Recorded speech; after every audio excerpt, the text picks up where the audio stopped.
Hello friends, welcome to crime watch with Harshavardhan. నేను వీడియోలు చేసి 10-12 రోజులు అయిపోయాయి. దానికి కారణం మా పాప ఎంఎస్ చేయడానికి అమెరికా వెళ్ళింది. మా పాపను పంపించడంలో ఏర్పాట్లు అవన్నీ చేయాలి. దాంట్లో బిజీగా ఉండడం వల్ల నాకు టైం దొరకలేదు. అందుకే నేను వీడియోలు చేయలేదు. ఈ లోపల చాలామంది కామెంట్స్ చేశారు, అలాగే ఎంతోమంది మెయిల్స్ చేశారు వీడియోలు ఎందుకు చేయట్లేదని. ముఖ్యంగా ధర్మస్థలికి సంబంధించిన అప్డేట్స్ గురించి చెప్పమని చాలామంది మెయిల్స్ చేశారు, అలాగే కామెంట్స్ కూడా చేశారు. నేను కూడా ఎప్పటికప్పుడు ధర్మస్థలికి సంబంధించిన అప్డేట్స్ తెలుసుకుంటూనే ఉన్నాను. ఇక ఈ వీడియోలో ధర్మస్థలికి సంబంధించిన విషయాల గురించి మనం మాట్లాడుకుందాం. మీకు అందరికీ తెలిసిందే, ఒక మాజీ శానిటేషన్ కార్మికుడు 1995 నుంచి 2014 కాలంలో ధర్మస్థలిలోని శ్రీ మంజునాథేశ్వర ఆలయంలో పనిచేశాడు. తాను పనిచేసిన 19 సంవత్సరాల కాలంలో ఎంతోమంది మహిళలు, యువతుల మృతదేహాలను పూడ్చిపెట్టాను, కాల్చానని చెప్పాడు. వాళ్ళందరినీ దారుణంగా రేప్ చేసి హత్య చేశాడని అతడు ఆరోపించాడు. కర్ణాటక ప్రభుత్వం సిట్ ఏర్పాటు చేసింది. ఇతడు మొత్తం 50 స్పాట్లు సిట్కి చెప్పాడు, చూపించాడు. సోషల్ మీడియాలో వస్తున్నట్టుగా 15 స్పాట్లు కాదు, మొత్తం 50 స్పాట్లు ఈ మాజీ శానిటేషన్ కార్మికుడు సిట్ అధికారులకి తెలియజేశాడు. ఫస్ట్ ఫేజ్లో భాగంగా 15 స్పాట్లలో తవ్వకాలు జరపాలని సిట్ నిర్ణయించుకుంది, తవ్వకాలు జరిపింది. ఈ ఫస్ట్ 8 స్పాట్లు ఏవైతే ఉన్నాయో 1, 2, 3, 4, 5, 6, 7, 8 ఈ 8 స్పాట్లు నేత్రావతి నదికి సమీపంలో ఉన్నాయి. మొదటి స్పాట్లో 2, 3, 4, 5లో తవ్వకాలు జరిపారు, కానీ ఎటువంటి ఎముకలు, పుర్రెలు బయటపడలేదు. కానీ 6వ స్పాట్లో తవ్వకాలు జరిపినప్పుడు దాదాపు 25కు పైగా ఎముకలు బయటపడ్డాయి. అలాగే ఒక రెడ్ కలర్ జాకెట్ ముక్క, ఏటీఎం కార్డ్, పాన్ కార్డ్ కూడా బయటపడిన సంగతి మీకు అందరికీ తెలిసిందే. ఈ 25 ఎముకల్ని ఫోరెన్సిక్ డిపార్ట్మెంట్కి తరలించారు, ల్యాబొరేటరీకి తరలించారు. సోషల్ మీడియాలో ఆ 28కి పైగా ఉన్న ఎముకలు 40 సంవత్సరాల క్రితంవి, పైగా ఒక పురుషుడివని చెప్పారు. కానీ కర్ణాటక ప్రభుత్వం సిట్ కానీ అధికారికంగా ధృవీకరించలేదు. ఇక ఈ 8 స్పాట్లు 6 అయిపోయిన తర్వాత 7, 8 స్పాట్లలో తవ్వకాలు జరిపారు, కానీ ఎటువంటి ఎముకలు, పుర్రెలు బయటపడలేదు. 9వ స్పాటు మిగిలింది. 9, 10, 11, 12, 13 అందరి కళ్ళు, చూపు 13 మీదే ఉన్నాయి. ఎందుకంటే ఈ 13వ స్పాట్లోనే ఈ మాజీ శానిటేషన్ కార్మికుడు డజన్కి పైగా మహిళలు, యువతుల మృతదేహాలను పూడ్చిపెట్టానని చెప్పాడు. ఇక్కడ 9వ స్పాట్ నుంచి ఒక విచిత్రం మొదలైంది. 8వ స్పాట్ వరకు బహిరంగంగానే తవ్వకాలు అది జరిపారు. సోషల్ మీడియా వీళ్ళందరూ వీడియోలు తీశారు, ఫోటోలు తీశారు, అవన్నీ సోషల్ మీడియాలో పెట్టారు. కానీ 9వ స్పాట్ నుంచి సిట్ అధికారులు ఎక్కడైతే తవ్వకాలు జరుపుతున్నారో అక్కడ బయట వ్యక్తులకి కనిపించకుండా గ్రీన్ కలర్లో ఉన్న పరదాలు అడ్డుగా కట్టారు. బహుశా 9వ స్పాటు 9 నుంచి ఈ 13వ స్పాటు హైవేకి పక్కన ఉన్న అడవి ప్రాంతంలో ఉండడం వల్ల ఒకవేళ తవ్వకాలు జరిపినప్పుడు ఎముకలు, పుర్రలు ఇవన్నీ బయటపడితే చూసిన వాళ్ళు భయభ్రాంతులకు గురవుతారని అనుకున్నారో, లేకపోతే రహస్యంగా తవ్వకాలు జరపాలనుకున్నారో ఏమో తెలియదు. కానీ 9వ స్పాట్ నుంచి గ్రీన్ పరదాలు అడ్డుగా కట్టారు. ఆ లోపల తవ్వకాలు అవి జరపడం మొదలుపెట్టారు. 9, 10లో తవ్వకాలు జరిపారు, కానీ ఎటువంటి ఎముకలు, పుర్రెలు బయటపడలేదు. ఇక్కడ 11Aలో తవ్వకాలు జరపడం మొదలుపెట్టారు. మాజీ శానిటేషన్ కార్మికుడు ఇక్కడ తన వ్యూహాన్ని మార్చాడు. ఎందుకంటే ఈ మాజీ శానిటేషన్ కార్మికుడు కొన్ని సంవత్సరాల క్రితం, అంటే దాదాపు 20-25 సంవత్సరాల క్రితం తాను గొయ్యి తీసి పాతిపెట్టాడు. కానీ ఇప్పుడు ఇన్ని సంవత్సరాలు గడిచిపోయాయి. బహుశా అతనికి కరెక్ట్ స్పాట్ గుర్తుండకపోవచ్చు. అందుకే ఎక్కడైతే మొదట్లో స్పాట్ చూపించాడో ఆ స్పాట్కి 100 మీటర్ల దూరంలో కూడా, అంటే రేడియేషన్ 100 మీటర్ల చుట్టుపక్కల కూడా తవ్వమని అతను సూచించాడు. సిట్ అధికారులు అదేవిధంగా ఆ స్పాట్లని కాకుండా చుట్టూ ఉన్న 100 మీటర్ల ఆ రేడియేషన్లో తవ్వకాలవి జరిపారు. అతని వ్యూహం ఫలించింది. 11Aలో తవ్వకాలు జరిపినప్పుడు 100కు పైగా ఎముకలు బయటపడ్డాయి. అలాగే ఒక పుర్రె కూడా బయటపడింది. ఈ 100 ఎముకల్లో పక్కటెముకలు, తొడ ఎముకలు, అలాగే వెన్నుపూసకు సంబంధించిన పొడవైన ఎముక, దవడ ఎముకలు ఇవన్నీ బయటపడ్డాయి. ఈ పుర్రె కూడా బయటపడింది. ఫోరెన్సిక్ డిపార్ట్మెంట్ సంబంధించిన టీము, సిట్ అధికారులు వాటినన్నింటినీ బకెట్లో, అలాగే ప్లాస్టిక్ కవర్లలో, ఒక పొడవాటి గొట్టంలో వీటినన్నింటినీ జాగ్రత్తగా భద్రపరిచి పోలీసు వ్యాన్లకు ఎక్కించారు. వీటన్నిటినీ 100 కిలోమీటర్ల దూరంలో ఉన్న ఒక మెడికల్ కాలేజ్కి తరలించారు. అక్కడే ఫోరెన్సిక్ సైన్స్ ల్యాబొరేటరీ కూడా చిన్నది ఉంది, అక్కడ వీటిని భద్రపరిచారు. ఈ 100కు పైగా ఎముకల్ని క్రోడీకరిస్తే అవి 2 శవాలు అని తేలింది. అందులో ఒకటి మహిళదని పోలీసులు ప్రాథమికంగా నిర్ధారణకు వచ్చారు. కానీ అఫీషియల్గా సిట్ కానీ కర్ణాటక ప్రభుత్వం కానీ అఫీషియల్గా అనౌన్స్మెంట్ ఏమీ చేయలేదు. ఇక ఎప్పుడైతే ఈ 9వ స్పాట్ నుంచి తవ్వకాలు మొదలుపెట్టారో కొన్ని బ్రేకింగ్ విషయాలు జరిగాయి. అదేంటంటే 9వ స్పాట్ నుంచి తవ్వకాలు జరుపుతున్నప్పుడు దేవస్థానానికి సంబంధించిన కొంతమంది వ్యక్తులు వచ్చి అక్కడ షూట్ చేస్తున్న మీడియా మీద అలాగే లోకల్ యూట్యూబర్స్ మీద దాడి చేశారు. వాళ్ళని నానా దుర్భాషలాడారు. కొంతమంది యూట్యూబర్స్ కెమెరాలని ధ్వంసం చేశారు. అలాగే 2 యూట్యూబర్స్ మీద చేయి చేసుకున్నారు, దాడి చేశారు, తీవ్రంగా కొట్టారు. దాంతో ఆ 2 యూట్యూబర్స్ హాస్పిటల్ పాలయ్యారు. మరి దేవస్థానానికి సంబంధించిన వ్యక్తులను చెప్పబడుతున్న వాళ్ళు ఎందుకు మీడియాని అడ్డుకున్నారు? ఎందుకు ఈ విషయాలు బయటకు రాకుండా వాళ్ళు ప్రయత్నించారు? అదేదే ఒక సామెత చెప్పినట్టు గుమ్మడికాయ దొంగలు ఎవరంటే భుజాలు తడుపుకున్నట్టుగా దేవస్థానానికి సంబంధించిన వ్యక్తులు ఎందుకు వీళ్ళని పంపించి వాళ్ళు ఎందుకు భుజాలు తడుపుకున్నారు అనేది చర్చనీయాంశంగా మారింది, తీవ్ర సంచలనంగా మారింది. అలాగే ఈ మాజీ శానిటేషన్ కార్మికుడిని ఈ సిట్ బృందంలో ఉన్న ఒక ఇన్స్పెక్టర్ బెదిరించాడు. అతన్ని ఒక గదిలోకి తీసుకువెళ్ళి నువ్వు నీ కంప్లైంట్ని వాపస్ తీసుకో, ఎవరో చేసిన ప్రోద్బలం వల్ల ఎవరో చేసిన ఒత్తిడి వల్ల నువ్వు ఈ కంప్లైంట్ ఇచ్చావు, నువ్వు కంప్లైంట్ వాపస్ తీసుకోకపోతే నీ ప్రాణాలు పోతాయి, నిన్ను చంపేస్తారని అతన్ని బెదిరించి అతని చేత వాంగ్మూలాన్ని తన సెల్ ఫోన్లో రికార్డ్ చేశాడని మాజీ శానిటేషన్ కార్మికుడి తరఫున వాదిస్తున్న లాయర్ అనన్య గౌడ ఆరోపించింది. అలాగే సిట్ అధికారి ఎవరైతే నేతృత్వం వహిస్తున్నారో ప్రణవ్ మహంతికి ఫిర్యాదు చేసింది. ఆ ఇన్స్పెక్టర్ని తక్షణమే ఈ ఇన్వెస్టిగేషన్ నుంచి తీసేసేయండి, ఎందుకంటే ఒక బాధ్యతాయుతంగా వ్యవహరించిన ఒక పోలీస్ అధికారి ఈ విధంగా సాక్షిని బెదిరిస్తే కేసు తప్పుదారులకు వెళ్తుంది కాబట్టి ఆ ఇన్స్పెక్టర్ని వెంటనే ఈ ఇన్వెస్టిగేషన్ నుంచి తప్పించండి అని డిమాండ్ కూడా చేసింది. మరి ఆ ఇన్స్పెక్టర్ని సిట్ అధికారులు విచారించారా, అతని మీద చర్యలు తీసుకున్నారా, అతన్ని ఈ ఇన్వెస్టిగేషన్ నుంచి తప్పించారా లేదన్న వివరాలు ఇంకా బయటకు రాలేదు. బహుశా తప్పించే ఉంటే ఉంటారు, ఎందుకంటే బాధ్యతాయుతంగా ప్రవర్తించాల్సిన ఒక ఇన్స్పెక్టర్, సాక్షికి అండగా నిలవాల్సిన ఒక ఇన్స్పెక్టరే సాక్షిని బెదిరించి ఆ విధంగా చేశాడంటే అది చాలా దారుణమైన శోచనీయమైన విషయం. కాబట్టి సిట్ అధికారులు అతని మీద తగిన విధంగానే చర్యలు తీసుకుంటారని మన అందరం భావిద్దాం. అన్ని ప్లేసుల్లో తవ్వకాలు జరిపారు, కానీ 13వ స్పాట్లో తవ్వకాలు అంత తొందరగా మొదలు పెట్టలేదు. దానికి కారణం ఈ 13వ స్పాట్లో ఒక చిన్న వంతెన ఉంది, అలాగే ఒక విద్యుత్ ట్రాన్స్ఫారం ఉంది. ఆ విద్యుత్ ట్రాన్స్ఫారం ద్వారానే చుట్టుపక్కల గ్రామానికి విద్యుత్ సరఫరా జరుగుతుంది. తవ్వకాలు మొదలు పెడితే విద్యుత్ ట్రాన్స్ఫారంకి విద్యుత్కి అంతరాయం కలుగుతుంది, పైగా బ్రిడ్జ్ ఉంది. కాబట్టి అందుకే సిట్ అధికారులు ఒక మీటింగ్ అది పెట్టుకుని కర్ణాటక ప్రభుత్వానికి ఒక విజ్ఞప్తి చేశారు. అదేంటి అంటే తవ్వకాలు జరిపే ముందు జీపీఆర్ సిస్టమ్ ద్వారా ఈ 13వ స్పాట్లో ఏవైనా అవశేషాలు, భూమి లోపల శవాలు, ఎముకలు, పుర్రెలు అవశేషాలు ఏమైనా ఉన్నాయా కనుక్కోవడం కోసం జీపీఆర్ యంత్రాన్ని ఇవ్వాల్సిందిగా కోరారు. ఇక్కడ జీపీఆర్ అంటే గ్రౌండ్ పెనట్రేటింగ్ రాడార్. ఇది ఏం చేస్తుందంటే భూమిని స్కాన్ చేస్తుంది.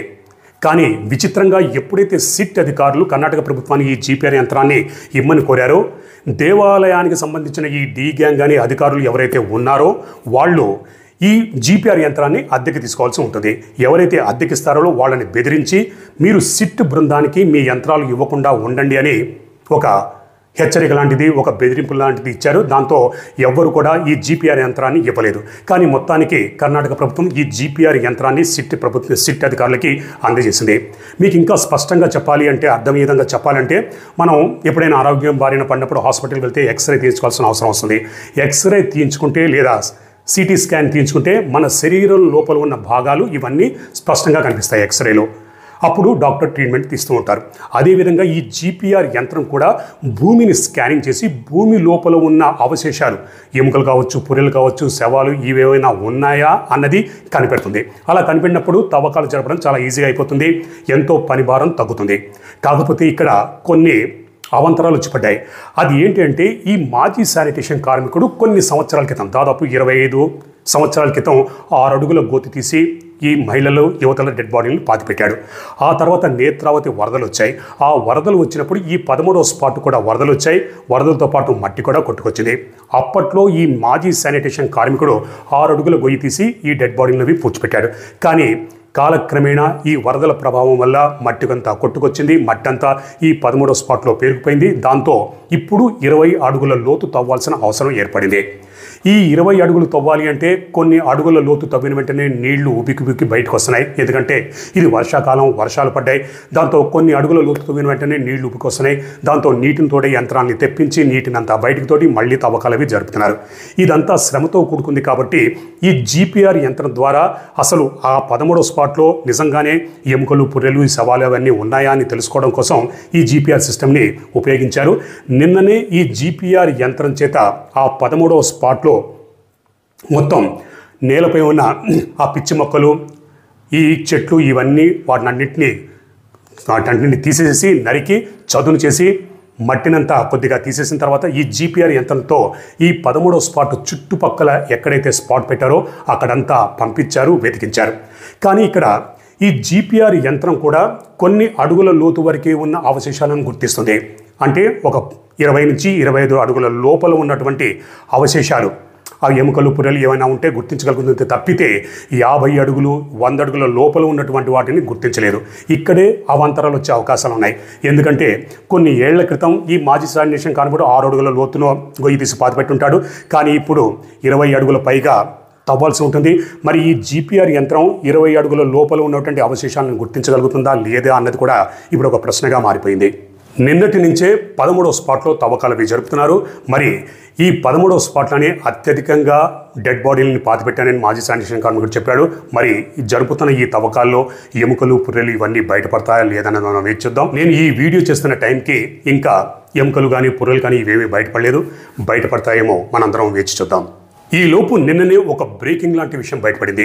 అది ఏంటంటే ఈ ధర్మస్థలికి దాదాపు 50 నుంచి 100 కిలోమీటర్ల దూరంలో హసన్ అన్న ఒక ప్రాంతం ఉంది. అక్కడ ఎస్డిఎం కాలేజ్ ఆఫ్ ఆయుర్వేద, ఆ కాలేజీలో చదువుతున్న ఒక స్టూడెంట్ సోషల్ మీడియాలో ఒక పోస్ట్ పెట్టాడు. అది ఇక్కడే ఉంది, మీరు కూడా చదవచ్చు, ఇంగ్లీష్లో ఉంది. దాన్ని తెలుగులో చాలా క్లుప్తంగా చెప్తాను. ఆ లెటర్లో ఉన్న సారాంశం ఏంటంటే ఆ కాలేజీలో చదువుతున్న స్టూడెంట్స్ అందరినీ కాలేజీ యాజమాన్యం బెదిరిస్తోంది, బెదిరింపులకు పాల్పడుతుంది. మీరందరూ పలానా రోజు 9 హాజరు కావాలి. మీరందరూ మీ కాలేజ్ డ్రెస్ కాకుండా సివిల్ డ్రెస్లో, ఎందుకంటే కాలేజ్ డ్రెస్ని వెళ్తే అందరూ పలానా కాలేజ్ వాళ్ళని గుర్తుపడతారు. అందుకే మీరు సివిల్ డ్రెస్లో మీ ఐడి కార్డులు తీసేసి, ఎందుకంటే ఐడి కార్డులు వేసుకుంటే పలానా కాలేజ్ వాళ్ళని అందరూ ఈజీగా గుర్తుపడతారు కాబట్టి మీ ఐడి కార్డులు మీ కాలేజ్ యూనిఫామ్ తీసేసి సివిల్ డ్రెస్లో మీరు మీ వెహికల్స్లో, స్కూటర్ మీద లేదా కార్లలో మీ వెహికల్స్లో ఎక్కడైతే ఈ తవ్వకాలు జరుపుతున్నారో అక్కడికి వెళ్ళి ధర్నాలు, రాస్తారోకలు, ఆందోళన చేయండి. హెగ్డే తరఫున మీరందరూ ప్రొటెస్ట్ చేయండి, అడ్డుకోండి. లేదంటే మీ మీద కఠిన చర్యలు తీసుకోవాల్సి ఉంటుంది. మీరందరూ పలానా టైంకి కాలేజ్కి హాజరు కావాలి. ఎవరైనా సరే మేము చెప్పినట్టు చేయకపోతే మీ మీద కఠిన చర్యలు తీసుకుంటామని కాలేజీ యాజమాన్యం మమ్మల్ని బెదిరిస్తుంది. మాకు ఈ కాలేజీ యాజమాన్యంతో ఎటువంటి సంబంధం లేదు. ఈ కాలేజీ యాజమాన్యం చేస్తున్న అకృత్యాలు ఇవన్నీ బయటపడాలి. మేము వీళ్ళకి సహకరించాలని అనుకోవడం లేదు. కాబట్టి మీరందరూ మాకు సహాయం చేయండి అని ఒక కాలేజ్ స్టూడెంట్ సోషల్ మీడియాలో పోస్ట్ పెట్టాడు. పోస్ట్ పెట్టిన గంట లోపలే ఆ పోస్ట్ డిలీట్ అయిపోయింది. మరి అతనే డిలీట్ చేశాడా లేకపోతే ఎవరైనా బెదిరిస్తే డిలీట్ చేశాడా అన్న విషయాలు బయటకు రాలేదు. మొత్తానికి సోషల్ మీడియాలో ఆ పోస్ట్ డిలీట్ అయిపోయింది. కానీ మన దగ్గర ఆ లెటర్ ఉంది, సోషల్ మీడియాలో కూడా అది చక్కలు కొడుతుంది. కావాలంటే మీరు కూడా చదువుకోవచ్చు, కింద డిస్క్రిప్షన్లో కూడా అది ఇచ్చాను. మరి ఆ కాలేజీ యాజమాన్యం ఎందుకు స్టూడెంట్స్ని ఆ విధంగా బెదిరించింది? ఎందుకు సిట్ జరుపుతున్న ఈ తవ్వకాలని అడ్డుకోవాలని భావించింది? దాల్ మే కుచ్ కాలా హై అని అనిపించట్లేదా? మరి నిప్పులేనిదే పొగరాదన్నట్టుగా ఆ కాలేజీ యాజమాన్యం స్టూడెంట్స్ని ఎందుకు వాడుకోవాలనుకుంది? ఆ కాలేజ్ కూడా ఈ ధర్మస్థలంలోని ఈ ఆలయానికి సంబంధించిన వాళ్ళే నిర్వహిస్తున్నారు కాబట్టి వాళ్ళు ఇందులో ప్రమేయం ఉందా? తమ తప్పును కప్పిపుచ్చుకోవడానికి స్టూడెంట్ని ఒక పావులాగా వాడుకుంటున్నారా అన్నది నిన్న నుంచి ఒక సంచలనాత్మక విషయంగా మారింది. ఒకవేళ అదే నిజమైతే దోషులు ఎవరైతే ఉన్నారో వాళ్ళని వదలకూడదు, వాళ్ళకి కఠినంగా శిక్ష పడాలి అని మనం అందరం కోరుకుందాం. అలాగే ఎప్పుడైతే ఈ మాజీ శానిటేషన్ కార్మికుడు ధైర్యంగా ముందుకొచ్చి ఒక అడుగు వేశాడో, జరుగుతున్న అకృత్యాలని బయటపెట్టాలని ప్రయత్నిస్తున్నాడో, 6 సాక్షులు కూడా సిట్ కార్యాలయం ముందుకొచ్చి ధైర్యంగా సాక్ష్యం చెప్పారు. ఆ 6 కూడా అవును, ఈ మాజీ శానిటేషన్ కార్మికుడు చెప్తుంది నిజమే. ఆ టైంలో అంటే 1995 నుంచి 2014 వరకు అతను రహస్యంగా కొంతమంది యువతులు, మహిళల డెడ్ బాడీలని పాతిపెట్టడం మేము చూసాము. ఆ స్పాట్లు, ఆ ప్లేసులు కూడా మాకు తెలుసు. మేము కూడా ఆ స్పాట్లు చూపిస్తామని సిట్ అధికారులు చెప్పారు. దాంతో సిట్ అధికారులు ఆ 6 సాక్షుల్ని విచారించి ఆ 6 సాక్షులు ఎక్కడైతే స్పాట్లు చూపించారో అక్కడ కూడా తవ్వకాలు జరపడానికి నిర్ణయించుకున్నారు. పైగా సిట్ అధికారులు ఒక ధర్మస్థలిలో ఉన్న ప్రజలకి, కర్ణాటక ప్రజలకు ఒక విజ్ఞప్తి లాంటిది ఒకటి చేశారు. అది ఏంటంటే, ఇంతకుముందు ధర్మస్థలిలో పోలీస్ స్టేషన్ లేదు, సిట్ కార్యాలయం ప్రారంభించబడింది. ఆ సిట్ కార్యాలయమే ఒక పోలీస్ స్టేషన్గా ప్రభుత్వం సర్క్యులేషన్ జారీ చేసింది.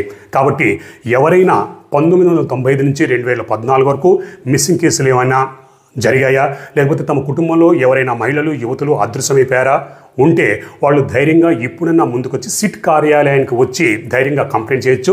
ఎందుకంటే అది ఒక పోలీస్ స్టేషన్, అక్కడికి వచ్చి కంప్లైంట్ చేస్తే ఎఫ్ఐఆర్ అది నమోదవుతుంది. కాబట్టి ధైర్యంగా ముందుకు రండి అని సిట్ అధికారులు కూడా ఒక విజ్ఞప్తి చేస్తున్నారు. కాబట్టి నా వీడియోని ఎవరైనా చూస్తుంటే కర్ణాటక ప్రజలు కావచ్చు, ధర్మస్థలానికి సంబంధించిన ప్రజలు ఎవరైతే చూస్తున్నారో, మీరు మీ టైంలో ఆ కాలంలో మీ కుటుంబ సభ్యులు ఎవరైనా మిస్సింగ్ అయిపోయినా, లేకపోతే మీరు సాక్ష్యంగా నిలిచినా, మీకేమైనా తెలిసినా ధైర్యంగా సిట్ కార్యాలయానికి వెళ్ళండి. అక్కడ చెప్పండి. మీకు ఎటువంటి ఇబ్బంది ఉండదు. మీ ఐడెంటిఫికేషన్ కూడా సిట్ అధికారులు కావాలంటే గోప్యంగా ఉంచుతారు. కాబట్టి ధైర్యంగా ముందుకెళ్ళి సిట్ అధికారులకి కంప్లైంట్ ఇవ్వండి. సిట్ అధికారులు కూడా ఈ విషయాన్ని చాలా సీరియస్గా తీసుకున్నారు. ఇన్వెస్టిగేషన్ చాలా సీరియస్గానే చేస్తున్నారు. ముఖ్యంగా 1995 నుంచి 2014 మధ్యకాలంలో పోలీస్ స్టేషన్లో ఎన్ని మిస్సింగ్ కేసులు నమోదయ్యాయి, ఎన్ని అసహ మరణాలు నమోదయ్యాయి, ఏమైనా రికార్డ్ చేశారా అన్నది కూపిలాగుతున్నారు. ఆ టైంలో పోలీస్ స్టేషన్లో ఎంతమంది ఇన్స్పెక్టర్లు, హెడ్ కానిస్టేబుల్ వీళ్ళు పనిచేశారు, ఇప్పుడు వాళ్ళు ఎక్కడున్నారు, వాళ్ళు ఏమైనా మిస్సింగ్ కేసులు నమోదు చేశారా, చేయకపోతే ఎందుకు చేయలేదు, అసహ మరణాల గురించి ఎవరైనా వచ్చి కంప్లైంట్ ఇచ్చారా, నమోదు ఏమైనా చేశారా అన్న వివరాలన్నీ కూపిలాగుతున్నారు. అదేవిధంగా అక్కడ ఉన్నటువంటి హాస్పిటల్స్లో ముఖ్యంగా 1990 నుంచి 2014 టైంలో అక్కడ ఉన్నటువంటి హాస్పిటల్లో ఏమైనా పోస్ట్మార్టం ఏమైనా జరిపించారా, అక్కడ ఎంతమంది డాక్టర్లు ఉన్నారో ఆ టైంలో, ఆ డాక్టర్లు ఆ టైంలో ఎవరికైనా పోస్ట్మార్టం చేశారా, లేదంటే ఒక అసహజ మరణాలకు సంబంధించి లేదా అత్యాచారానికి హత్యలు గురైన వాళ్ళు ఎవరైనా హాస్పిటల్కి వచ్చారా, వస్తే వాళ్ళకి పోస్ట్మార్టం అనేది జరిపించారా అన్న వివరాలు ఇవన్నీ కూడా కూపీలవుతున్నారు. కాబట్టి సిట్ అధికారులు ఈ విషయాన్ని ఒక ప్రెస్టీజియస్ ఇష్యూగా తీసుకున్నట్టుగానే మనకు అనిపిస్తోంది. ఇన్వెస్టిగేషన్ అంతా బ్రహ్మాండంగానే చేస్తున్నారు. మరి ముందు ఏం జరుగుతుంది, ఎటువంటి సంచలన విషయాలు బయటపడుతుందో మనం వెయిట్ చేద్దాం. దీనికి సంబంధించిన అప్డేట్స్ మీకు ఎప్పటికప్పుడు తెలియజేసుకుంటాను. అదేవిధంగా మిగతా క్రైమ్స్ కూడా జరిగాయి. ఆ క్రైమ్స్ సంబంధించిన వీడియోలు కూడా నేను చేస్తూనే ఉంటాను. నా ఛానల్ని ఫస్ట్ టైం చూస్తున్న వారు సబ్స్క్రైబ్ చేసుకోండి. నోటిఫికేషన్ కోసం బెల్ ఐకాన్ని ప్రెస్ చేయండి. ఎందుకంటే నేను వీడియో చేసిన వెంటనే మీకు తెలిసిపోతుంది. మరొక నిజమైన క్రైమ్ వీడియోతో నేను మళ్ళీ మీ ముందుంటాను. అప్పటిదాకా మీరు మీ కుటుంబ సభ్యులు క్షేమంగా, సురక్షితంగా, అప్రమత్తంగా ఉండాలని కోరుకుంటూ మీ హర్షవర్ధన్.